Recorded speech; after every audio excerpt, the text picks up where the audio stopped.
I'm going to marry your sister. ATM is no longer needed. I could hear laughter on the other end of the phone. Yet, I didn't express any surprise. I thought that if I fell into their trap, it would weaken my position. And now, I didn't feel even a trace of love for Daniel. Okay. Get ready for this. I replied nonchalantly, but inside, I was burning with rage. Daniel had been enjoying an affair with Mandy, dumping all the childcare, elder care, and housework on me. I couldn't forgive Mandy, who had borrowed money from me and in the end called me an ATM after having an affair. You're okay with us getting divorced, right? When Daniel pressed me like that, I nodded and said, yes. On the other side of the phone, I could hear the two of them rejoicing. They won't be laughing for long. There's no way they won't receive divine punishment after demeaning me like this. I was biting my lips tightly. My name is Hillary Fisher. I'm 60 years old, living with my husband Daniel, who is 5 years older than me. Our son, Ben, is 30 years old this year and has already moved out. Until recently, I was working part-time at a supermarket. But due to the recent rise in prices, I was forced to retire early due to personnel cost reductions. I had worked there for many years, and the manager, who was very kind to me, even gave me a severance package, despite being part-time. It was a bit disappointing to retire before reaching the official retirement age. But working at the supermarket definitely helped me grow. I'm very grateful to the manager who kept employing me. You might think I'm about to enjoy a slow life in my old age, but actually, I'm currently facing some problems at home. Or rather, with my husband. I'm very anxious about whether we can continue living together for many more years in this cold marital relationship.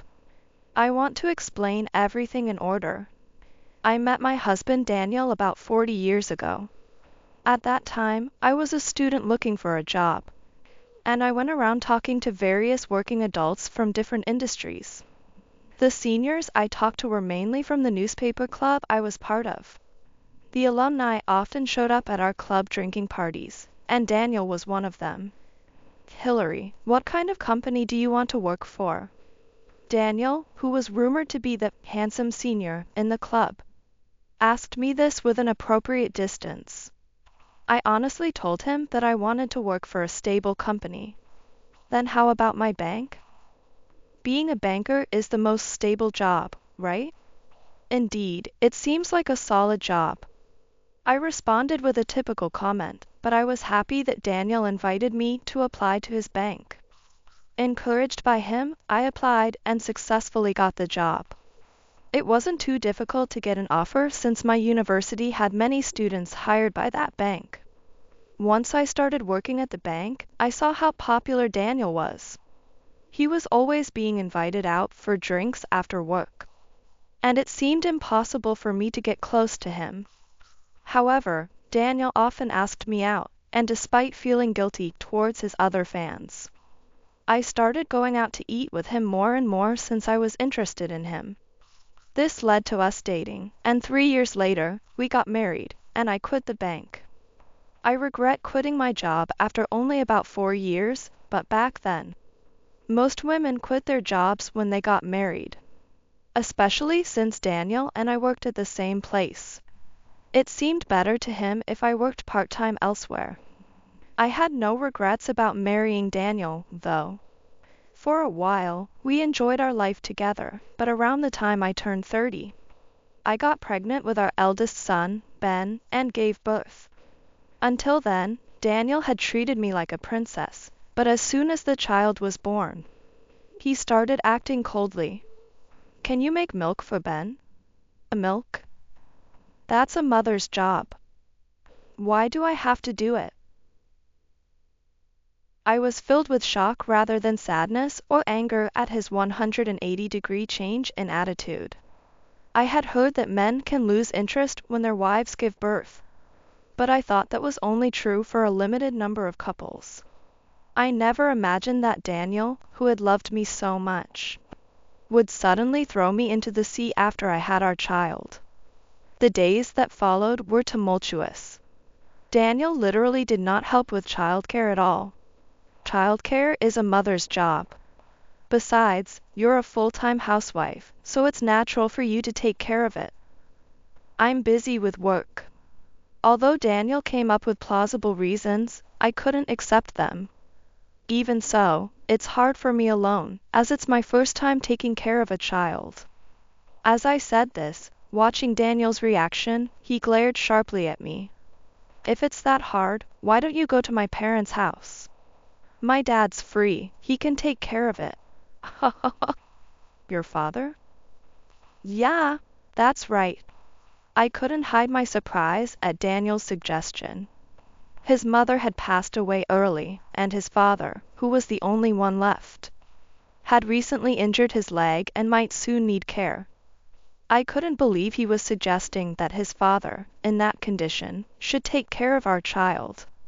However, Daniel made no effort to be involved in childcare at all, merely passing the responsibility to his parents. I was at my wit's end with Daniel's absurd ideas. Since then, I received almost no help with childcare from Daniel, and I was left to raise Ben on my own, consulting childcare books. Fortunately, Ben was a well-behaved and honest child who listened to me and grew up straight and true. When Ben turned 5, after sending him off to kindergarten, I noticed a missed call on my phone. Hello, Hillary? It seems my father has collapsed. I'm thinking of putting him in a facility, so could you handle the paperwork? What? Collapsed? Is he all right? And a facility? I was shocked and my heart raced at the news from Daniel. My father-in-law collapsing was no small matter. I wondered if he had been taken to the hospital properly. Given my father-in-law's bad leg, it must have been a serious situation. He always treated me like his own daughter, and I would regularly take Ben to see him without Daniel having to ask. It takes about 40 minutes by car from our home to my in-laws. Each time we visited, my father-in-law would greet us with a gentle smile and thank us for coming such a long way. Ben and I both loved my father-in-law and, despite the distance, we were always willing to visit him. Hearing that he had collapsed filled me with anxiety, but Daniel only conveyed the practical matter of putting him in a facility, which irritated me. It's fine, it's fine. I'm heading out for some visits now. Take care of it, will you? Wait a minute. Daniel quickly ended the call after saying only what he wanted to. The idea of putting my father-in-law in a facility was unthinkable to me. Unless it was his own wish, it seemed that Daniel was considering it on his own accord. After much thought, I decided that once my father-in-law's condition improved, I would take care of him myself. When I visited the hospital where my father-in-law was sent, he had already regained consciousness in his room. He had turned 70, but he was struggling to continue the family business of farming. Daniel and I had both been asking him to rest due to his bad leg, but it seemed he had gone out to the field even on that day. Hillary, I'm sorry for causing you trouble.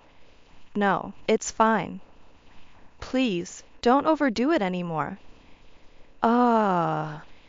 My father-in-law, duly chastened by this incident, stopped going out to the field after being discharged. His field was no longer a place for growing crops, just empty land. It could be used again with some care, but since the land would likely be passed on to Daniel, his only son, I didn't think Daniel would take up farming. Feeling sorry for the abandoned field, I decided it was for the best if it meant my father-in-law wouldn't harm himself further. Thereafter, I started taking care of my father-in-law, visiting my in-laws about 3 times a week. Around this time, I also began working part-time at a supermarket. So I had to juggle part-time work, childcare, elder care, and household chores. For childcare, I had switched Ben from kindergarten to daycare, where he could stay longer, allowing me some flexibility. I worked part-time 4 times a week, from morning until just after noon. and then I'd head to my in-laws' house after work. I would pick up Ben from daycare before returning home to cook dinner. It was a tough routine at first due to my inexperience. Although it got somewhat easier with time, I was gradually accumulating fatigue without realizing it. I no longer had the energy to converse with Daniel, and every day I was fully occupied with the immediate tasks at hand. 10 years passed in this way, and I turned 45 while Daniel turned 50. By then, Ben had grown into a mature middle schooler, occasionally showing defiance. But I saw this as a sign of his striving for independence. And while it made me feel lonely, I was happy about his growth. However, Ben never defied Daniel, nor did he even talk to him. Since Daniel had abandoned all childcare responsibilities to me from the start, Ben didn't seem to regard Daniel as a father. It was around this time that our already strained marital and familial relationships entered a crisis. It all started when I received a phone call from my sister Mandy. "Hello, Hillary? I went to Hawaii with some friends recently and wanted to give you a souvenir. Can I come over?" Mandy, my older sister by 3 years, has always been extravagant with money and had a fiery temperament, making us quite incompatible.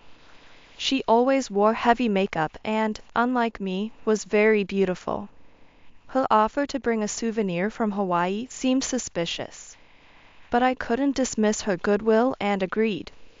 Mandy came over on the weekend and gave me the souvenir, which I realized was not from Hawaii, but rather something that seemed to be sold in the States.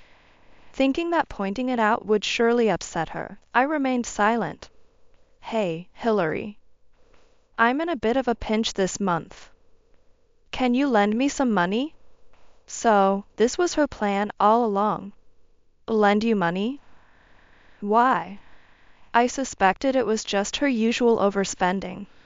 You see, I've been feeling unwell lately. The doctor said I might need to be hospitalized. But I don't have insurance, and I can't afford the hospital and treatment costs. As she said this with slumped shoulders, I couldn't find the words to reply. I wondered what illness required her to be hospitalized. I stared at Mandy in silence for a while, but she looked at me with pleading eyes. "All right. Just make sure you pay it back after you're treated." "Thank you." Sisters are the best. Mandy suddenly brightened up, grabbed my hand, and shook it vigorously. Even though we didn't get along, she was my sister, and I wanted her to get well soon if she was sick. By the way, when is Daniel coming back? After learning I would lend her the money, Mandy asked this as if it were an afterthought. "He just went to the deli. So, I'll just say hello and then I'll be going." Just then, the sound of the front door opening signaled Daniel's return. "Hello, Daniel." "Oh, Mandy. You're here." "Yes, I just had something to discuss with Hillary. I'm done now, so I'll be leaving." As Mandy stood up and passed by Daniel, it looked like she whispered something in his ear. After Mandy left, I asked, "What did Mandy say to you just now?" But he evasively replied, "I don't know." It wasn't anything important. Although I was curious, by the next day I had completely forgotten about it. It was a month later when Daniel and Mandy's affair came to light. I had planned to visit my father-in-law that day, but because my part-time work hours were extended, I decided to visit my in-laws the next day and went home as usual. Ben was at his tutoring classes, and only Daniel was supposed to be at home. Why are there women's shoes here? The moment I took off my shoes at the entrance, I was horrified to see a familiar pair of shoes. They were the heels Mandy had worn over the weekend. Swallowing hard, I entered the house to find the living room empty, which briefly relieved me. But then, I heard Daniel and Mandy's indiscreet voices coming faintly from the bedroom. And I was shocked. "What are you doing?" I considered storming into the bedroom right then, but at the last moment, I hesitated. What if exposing their affair now led to a divorce? Ben wouldn't want to go with Daniel. But if he came with me, I wasn't confident I could afford his tuition on my own. Even if I divorced, I wanted to wait at least until Ben had graduated from college. Regretfully, I decided to leave the house and pretend I hadn't seen anything. Instead, I gathered evidence of the affair, taking photos of the traces left behind, and secretly checking Daniel's phone to save his exchanges with Mandy. It appeared they had been having an affair for about 6 months. While I felt boiling anger, I repeatedly told myself it was for Ben's sake and endured the days without exposing their affair. 15 years passed, and Ben had become a respectable working adult. He had quit his job soon after joining and started his own business, now working hard as its CEO. I had retired from the supermarket as usual, but was working a little at Ben's company. I had been giving Mandy occasional treatment fees, but as her demands became persistent, I grew tired of lending her money and started ignoring her calls. In fact, the signs of Daniel and Mandy's affair had disappeared about a year after it was discovered. Daniel probably got bored of Mandy. He changed his mind and chose to stay married to me. Knowing this, I no longer felt the urge to confront them about the affair, and decided to turn a blind eye to Daniel and Mandy's relationship. However, I realized my naivety after hearing about my father-in-law's death. I learned about my father-in-law's passing through a phone call from Daniel during the day. He had passed away peacefully at 95, but I was deeply shocked, having cared for him for many years. Unlike Daniel, my father-in-law was kind and considerate, and I mourned as if I had lost my own parent. Yet even at such a time, Daniel said, laughing, "Dad seems to have saved up quite a fortune, so it's something to look forward to." I was so angry that I thought of giving Daniel a piece of my mind. But then I noticed a woman's laughter coming from beside him. "Oh, have we been found out?" Hearing Mandy's unmistakable voice, I felt a chill down my spine. So Daniel and Mandy's relationship hadn't ended. They had been secretly continuing their affair for the last 15 years, right under my nose. Knowing this, the two of them seemed like enigmatic beings to me. "I'm going to marry your sister. The ATM is no longer needed." I could hear their mocking laughter on the phone. Yet, I didn't express any surprise. I thought that if I fell into their trap, it would weaken my position. And by now, I didn't have a shred of love left for Daniel. "Okay. Get ready for this," I replied nonchalantly, but inside, I was burning with rage. Daniel had been enjoying an affair with Mandy, dumping all the childcare, elder care, and housework on me. Mandy, who had borrowed money from me and in the end called me an ATM after having an affair, was unforgivable. "You're okay with us getting divorced, right?" When Daniel pressed me like that, I nodded and said, "Yes." On the other side of the phone, I could hear the two of them rejoicing. They won't be laughing for long. There's no way they won't receive divine punishment after demeaning me like this. I was biting my lips tightly. After my father-in-law's funeral, I submitted the divorce papers as promised. When I informed Daniel, he feigned happiness. "Now that we're divorced, you should move out of the house quickly." "Move out, me?" I asked in surprise, and Daniel nodded, "Of course. I'll be living with Mandy now. You're on your own. This house is too big for one person." Frustrated beyond anger, I simply replied, "Okay," without the will to argue and complied with Daniel's demands. Although I was furious, I had already considered my living situation before the divorce. I left the house and headed to Ben's place, having informed him in advance. He welcomed his mother, who had split from Daniel and moved in. He was truly a kind son. I vowed to work even harder at Ben's company than before. A few days later, I received a call from a man claiming to be a lawyer. When I met him at the designated location, Daniel, Mandy, and the lawyer were seated. I am in possession of a will from Mr. Daniel's father. The lawyer said this and took out the will written by my father-in-law from his bag. I was surprised, not knowing my father-in-law had left a will. As Daniel's only child, he was the sole legal heir to my father-in-law's estate. No longer being Daniel's wife, I had no expectation of receiving any inheritance. Wondering why I had been called, I listened as the lawyer began to read the will. The contents were astonishing. Surprisingly, my father-in-law had left a will bequeathing half of his estate to me. This meant that the field he owned became part of my assets. While there is a reserved portion of inheritance, meaning that Daniel would also inherit half. It was a bolt from the blue for him, who expected to inherit everything. Why does Hillary inherit half? I'm the only son, I should receive it all. Your father was very grateful to Hillary, who devotedly cared for him despite having no blood relation. He considered it a way to express his gratitude. Father. I felt deeply moved by my father-in-law's thoughtfulness. What's that? I thought we could have an easy life with the inheritance. Mandy twisted her face in frustration. The lawyer then revealed that my father-in-law had also left in his will that all his debts should be inherited by Daniel. But it seemed that the distraught Daniel and Mandy hardly heard this. Tears began to flow from my eyes as I was filled with gratitude towards my father-in-law.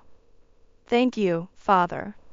Seeing me cry, the two of them seemed to grow even angrier.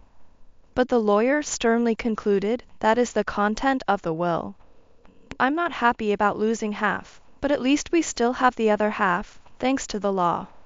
Daniel said this and patted Mandy on the shoulder, who then nodded, seemingly relieved, right. Well, this is goodbye, then. We won't be dealing with you again, have a nice life. As the two of them left with loud laughter, I returned to Ben's house, cherishing my father-in-law's last act of kindness. 2 months had passed since I received the inheritance. Anne was working at Ben's without any issues when I received a call from Daniel one Sunday. Ben and I were enjoying a day off at home when my mobile phone rang loudly. Daniel. The atmosphere froze between Ben and me when we realized it was Daniel calling. Why is he calling? After he abandoned us, what does he want now? You don't have to answer. Despite Ben's advice, the persistent calls continued, so I answered the phone to silence Daniel. What's the matter, calling so many times? Didn't you say you'd never deal with me again? I spoke in an annoyed tone, but Daniel ignored my words and began speaking frantically. Hey, what's going on? Why are you working at Ben's company? And why is Ben's company on TV? They even showed his house. How does he live in such a grand place? His voice was frenzied, and even Ben frowned next to me. Oh, you saw the TV then. I realized why Daniel had suddenly called. Recently, a TV station had covered the sports gym that Ben managed, airing it yesterday. Ben's gym, a unique concept combining a gym and a cafe, had caught the TV station's interest. Since opening, membership had skyrocketed, and Ben had appeared on TV, successfully introducing his large home as Daniel mentioned. I was living in Ben's so-called mansion, a spacious house standing out among its neighbors. That's why Daniel, having seen Ben's house on TV, was so shocked. How come you guys live in such a big house? Over here, Mandy has spent all of my father's inheritance, and I'm left with his debts. Damn, I didn't hear anything about these debts from the lawyer. Daniel ranted bitterly. But the lawyer had indeed informed him about inheriting the debts. It wasn't my fault he hadn't paid attention. Well, that's not my concern. You were informed by the lawyer, and it's your responsibility for not checking. You knew about Mandy's spending habits since before your marriage. I even gave her money for treatment, and she hasn't paid me back. Now I understand. Both you and Mandy are the worst kind of people. Quick to betray someone you should trust. Grr. He was speechless at my valid point. Besides, you started all this by cheating, didn't you? Why should I be blamed for anything? After venting my frustration, I felt somewhat relieved. Realizing his accusations were futile, Daniel suddenly pleaded. Please, Hillary, lend me some money. I was supposed to retire this year and get my retirement pay. But I was fired, and all I'm left with is my father's debt. Mandy and I fought over money, and she left. How am I supposed to live now? You're the only one I can rely on. I was wrong about everything. I apologize. Please, could you spare me some of my father's inheritance? You're living a good life with Ben, right? Think of it as helping someone out, okay?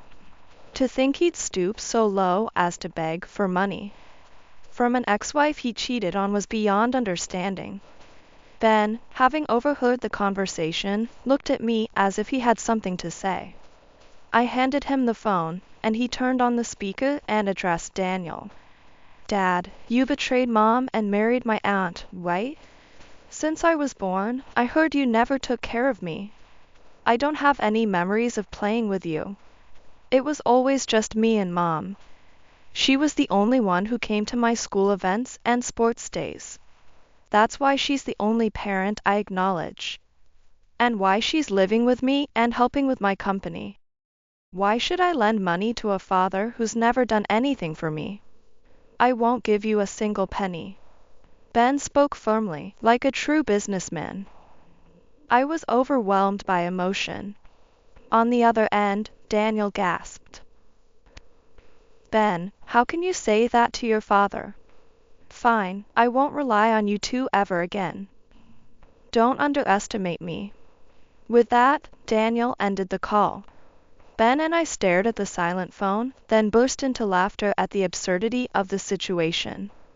Can you believe him? Begging for money and then saying he wants nothing to do with us. How ridiculous. Yeah, Dad always loses his head when he gets angry and never thinks things through. As we were talking about Daniel's foolishness, the phone rang again. It was Daniel. Despite saying he wouldn't involve himself with us, he probably wanted to beg for money again. Annoyed, I blocked Daniel's contact. That's it. Now that fool truly can't involve himself with us anymore. Yeah, thanks, Mom. Thank you. I sensed not just gratitude for today, but for raising him almost single-handedly all these years. I'm the one who should be thankful. You've provided such a good life for us. No matter how old you get, you're still my precious son. We affirmed our bond as mother and son, grateful for each other's presence in our spacious home. A few days later, I received a call from my sister, Mandy. Her message was almost identical to what Daniel had said. I couldn't imagine lending more money to Mandy, who hadn't even repaid what she owed. In fact, I hadn't yet demanded compensation for her affair with Daniel. So I used this opportunity to successfully sue both of them for damages through a lawyer. As a result, they were even more burdened with debt and, perhaps as expected, ended up divorcing. Their marriage had lasted only 2 months. Daniel's situation turned out to be even more miserable. He had inherited substantial debts from my father-in-law. Apparently, my father-in-law had borrowed a lot of money to keep his farm running. Struggling alone with the finances, something I hadn't known. While I was caring for him, he often complained about Daniel, who had not only refused to take over the farm, but also neglected Ben and never visited home. He was furious with Daniel's attitude toward me, and I always tried to calm him down. Considering how angry my kind father-in-law was, Daniel must have been a terribly irresponsible son. The only solace Daniel had, his retirement pay, vanished when he was dismissed for disciplinary reasons. Rumor has it that he tried to embezzle money from the bank he worked at to pay off his debts. If he had worked quietly until the end, he would have received his retirement pay. But blinded by immediate greed, Daniel's foolishness knew no bounds.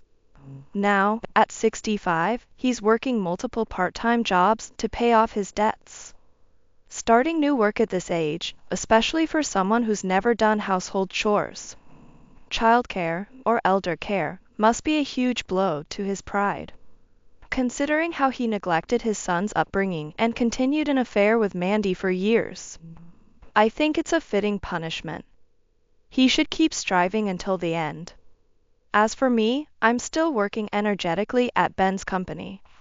The staff, who are as old as my children, treat me very kindly. It's a workplace where smiles never cease, and that's why customers keep coming.